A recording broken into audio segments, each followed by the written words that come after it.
طيب، انا عايز انام والله. يعني حد هيقول لي طب انت عايز تنام ليه؟ لو انت ما نمتش كويس امبارح ليه؟ اقول له ما انا للاسف كنت بتفرج على ماتش المنتخب امبارح. يعني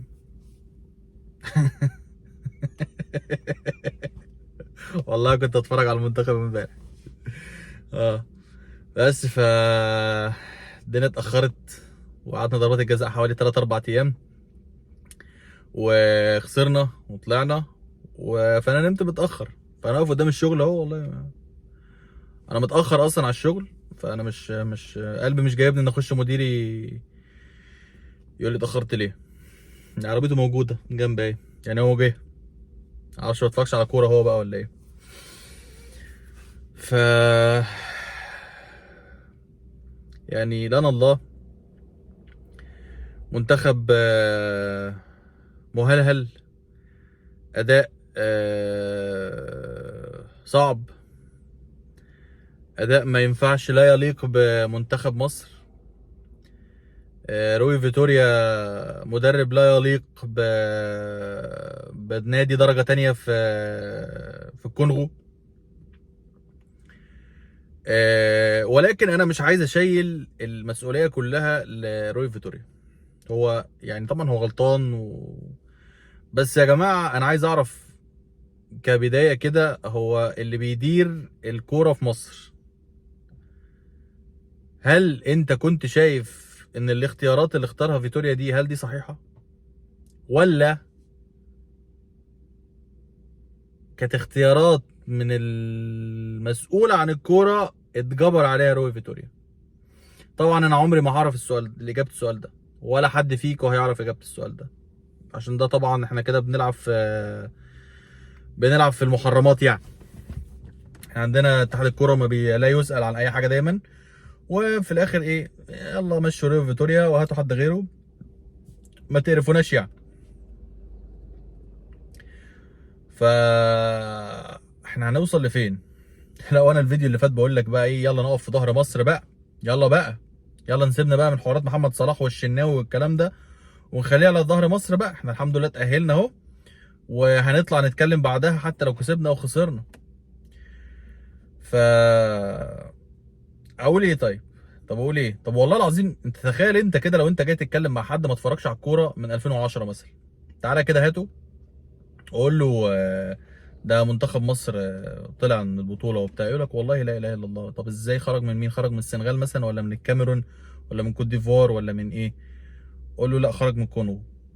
طبعا الراجل ده هيقعد يضحك 3 4 ايام علينا، هيضحك كتير قوي، وفي الاخر هيقول لك طب ازاي يعني؟ ازاي خرجنا من الكونغو؟ الكونغو دي لما كنا يعني لما كنا بنكسبها كنا بنكسبها 2 مثلا، كنا بنزعل، اللي هو ايه ده انا كسبت الكونغو 2 ازاي يعني؟ فاقول له لا، ما اقول له ما احنا اصلا بقى احنا كنا اول ماتش لينا كان مع موزمبيق وتعادلنا معاها، وبعد كده قابلنا اوسخ نسخه لغانا وتعادلنا معاها، وبعد كده كاب فيردي. فهيقول لك مين كاب فيردي؟ قول له لا دي راس الاخضر. فيقول لك ايه الراس الاخضر ده برضو؟ قول له كده هي دوله يعني. قول له كنا بنلعب معاها وهي بتلعب ب7 لعيبه بدلاء، وبرضو اتعادلنا معاها. يقول لك اتاهلت ازاي؟ قول له لا ده موضوع تاني هبقى احكي لك عليه بعدين يعني. ف يعني البطوله او المجموعات كانت اسهل مجموعه هي مجموعه مصر. على الورق هي اسهل مجموعه، الواقع زي ما احنا شفنا. ولعبنا الكونغو اللي هي كانت اسوأ منك في المجموعات. الكونغو نفسها هي اصلا جايبه جونين في 3 ماتشات، ومتعادله 3 ماتشات، بس هي جايبه جونين، انت جايب 6 يا عم. دخل فيك 6 بس جايب 6.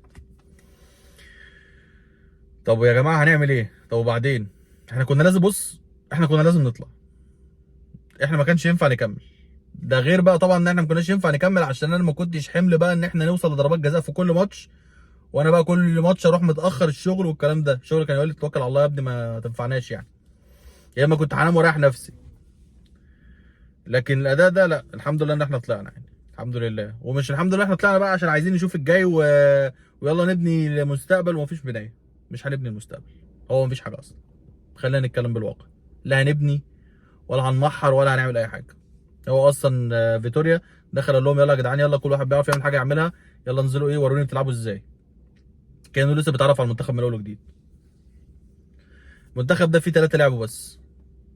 الماتش ده فيه 3 لعبوا كوره، او يعني اللي هم ايه، لعبوا كوره.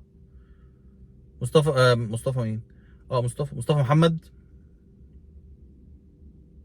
مروان عطيه، احمد حجازي. احمد حجازي عمل ماتش كويس جدا بالنسبه للقرف اللي كان بيقدمه قبلها طبعا. طيب، في حد تاني لعب كوره؟ لا. طب بدله، هل في حد من البدله لعب كويس؟ لا برضه والله، ما فيش حد، لعب كويس خالص للاسف يعني.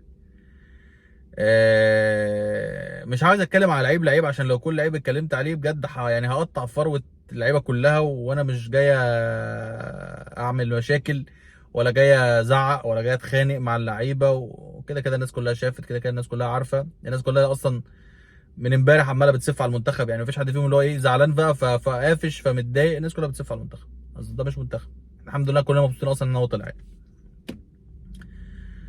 فالحمد لله، الحمد لله. منظومه الكوره لازم تتفور في مصر. بس هي الفكره بقى مين، طب مين المسؤول عن المسؤول عن الكوره؟ يعني اللي فوق، الراجل الكبير بقى خالص فوق، هل ده هيحاسب الناس اللي تحته؟ طب وهل الراجل اللي فوق ده، هل ده يتحاسب نفسه؟ طب هو في حد هيتحاسب اصلا؟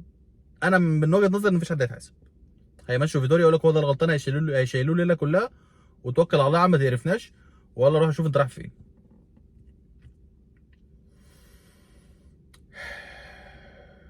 انا داخل الشغل.